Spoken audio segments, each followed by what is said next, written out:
Hey guys, it's your modern day Viking here. Today I want to show you a way of doing a concentration curl, something I've been doing lately.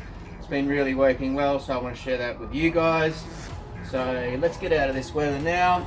Come with me inside the gym and let's get our bicep gains on.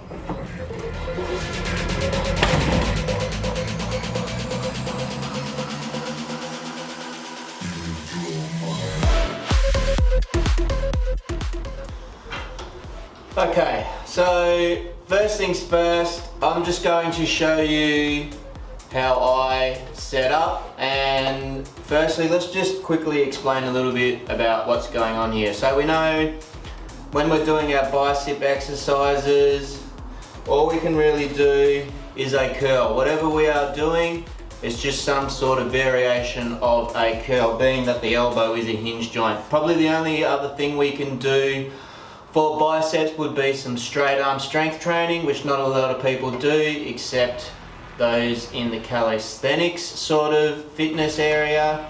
But today we're not talking about that. Today we're talking about how we can get the best concentric contraction of our bicep and target that. So all we really need to think of is facing the camera. From our shoulder to our elbow, we want to make as vertical as possible.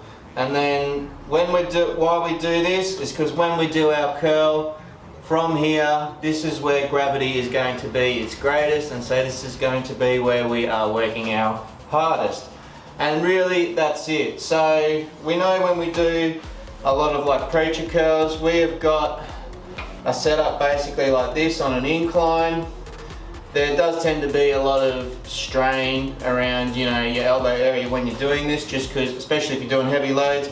But basically, when we do our curl, once we get to here, we can see that our forearms are almost vertical, and so there's really not a load on the bicep as such. It's going to be more here. So, and then that's where our bicep is more extended rather than being contracted. And that's it really. So that's how I do the setup in my functional trainer. So yes, I am curling in the squat rack. I do realise that is frowned upon in a lot of gyms, but I'm just going to show you how I set up. If you can do it this way, I recommend it, just because it is the best, the way I prefer to do it anyway. But then watch the video till the end. I'll show you some other ways that you can do it in the same fashion.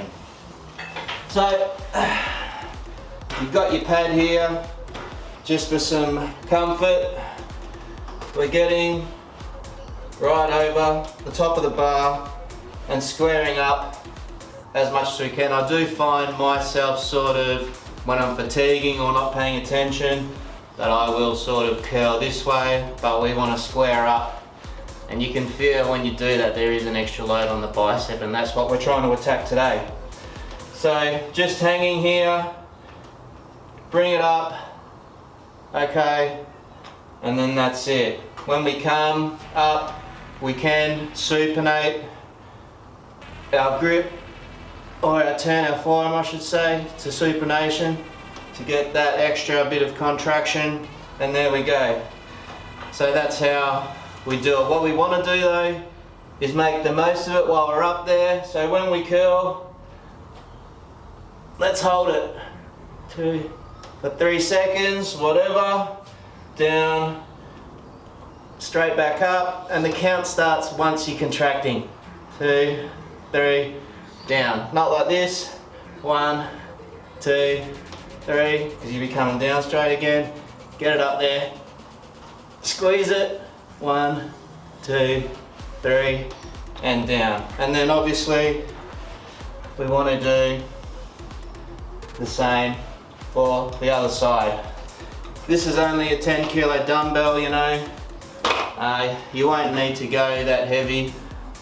Find the weight where you can get, something between that 8 to 12 rep range. It's a really good exercise for hypertrophy. And there we go. That is it. Let's have a look at another couple of ways where you can save yourself a little bit of anger in a commercial gym if someone's yelling at you for curling in the squat rack. Let's go and have a look now.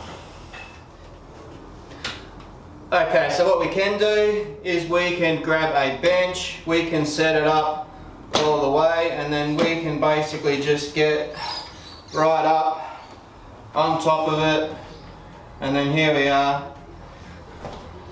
Our upper arm is vertical, and then we squeeze down. Make sure that you're nice and square, slightly supinate at the top, control down, straight back up, squeeze, and down, straight back up.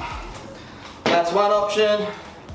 The other one is, basically we all saw this, the old Arnold curl.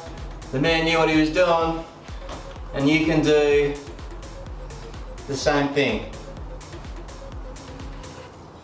Squeeze at the top, down. Really get over the top of the arm. Slight supination, control down. And there we go.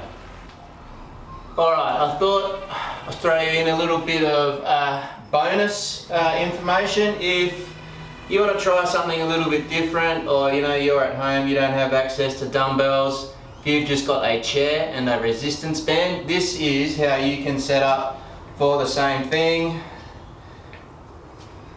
This is actually really good. I really like this because the nature of the resistance band, the way it's set up here, will definitely be hardest, make you working hardest at the peak of the contraction. So again, we're setting up like we've shown just before, curl,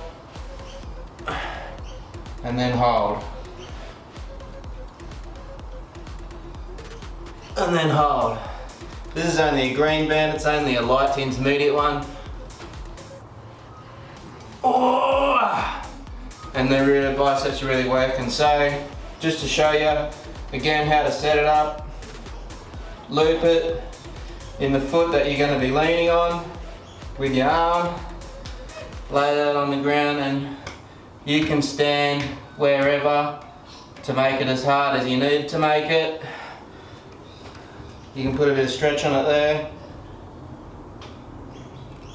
squeeze, and then down, and then that's good. I really like that method as well. So there we go, guys. That's how I've been doing my concentration curls of lately. That's sort of all I'm really doing at the moment for biceps, and I'm finding that it's working really good. And another added thing that I've found from this, it has really helped build that mind-muscle connection that I sort of felt that I'd lost with my biceps. Something that I think that all guys sort of do struggle with, because whenever we're doing curls or whatever, our forearms naturally want to seem to take over. So this is really taking the forearms out of it, and I can really feel my biceps contracting now. And yes, it's been good. So there we go.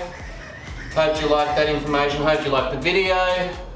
Stay tuned for the next video. Modern Day Viking signing out.